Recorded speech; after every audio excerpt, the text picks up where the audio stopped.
Halo, selamat pagi. Saya Auta Singh. Nombor handphone saya 0178722230. Ini saya dah tengok ni beberapa minggu ni ya. Ni tabung haji punya skandal yang dimain dekat itu Negeri Sembilan punya election. Kerajaan keluarkan itu RCI report, simpan hampir 3 tahun, sekarang baru dia keluarkan. Kononnya kerana dia tak mau itu orang-orang yang simpan duit dalam tabung haji panik. Satu reason yang baguslah.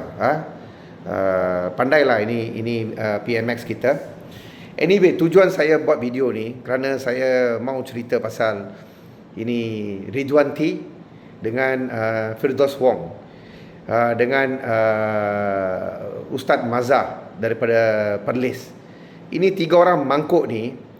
Tak tahulah dia orang ni bodoh ke apa, saya tak tahulah apa mau cakap lah. Sibuk kuil punya hal tau, daripada pagi sampai malam kuil haram.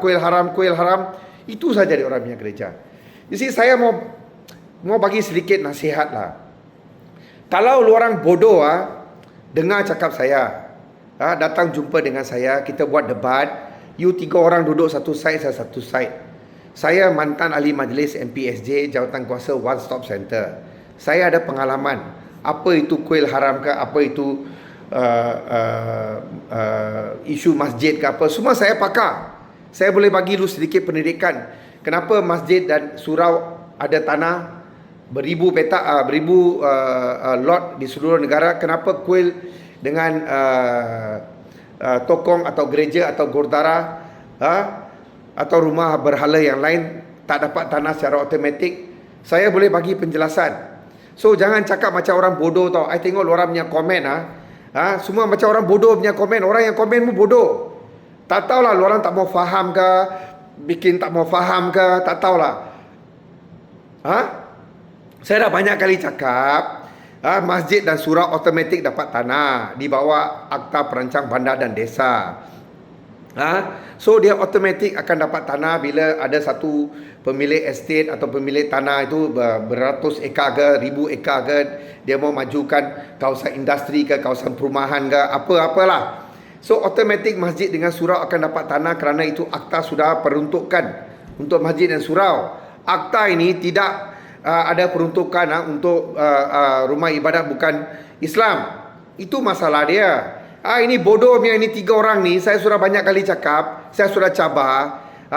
Kalau lu orang betul-betul berani, datanglah debat dengan saya. Tapi lu orang tak mau debat dengan saya, you asyik hasut hari-hari kerja lu orang hasut cerita pasal kuil haram. Ini tanah itu tanah, ini bukan dunia tanah. Bodoh lah itu. Setiap kuil tu ada sejarah di belakang dia lah. Sama ada kuil estate ke, atau kuil dalam hospital ke, atau kuil dekat kuartus JKR ke, atau di kawasan bangunan kerajaan ke. Ada sebab dia, ada dia punya sejarah dia. So jangan main cakap saja tau. Ada banyak benda yang orang cakap ni buat orang India, orang Cina semua marah. So tolong kasih berhenti.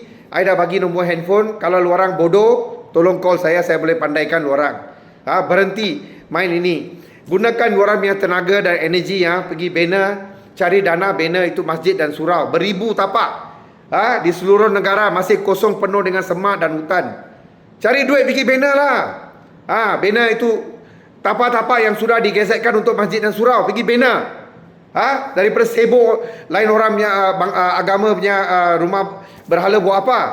Lepas tu ada banyak asnaf anak yatim yang tempat orang Islam yang anak yatim hari-hari dalam TikTok dia orang minta donation.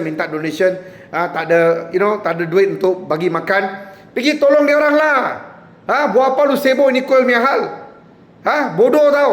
Tiga-tiga pun ni bodoh punya orang. Satu orang bodoh tak tahu macam mana boleh jadi mufti tau. Saya pun pelik lah. Dah banyak kali cakap. Biar kalau bodoh tu, kalau you dengar cakap orang tak apa, ini bodoh tak mau dengar cakap orang.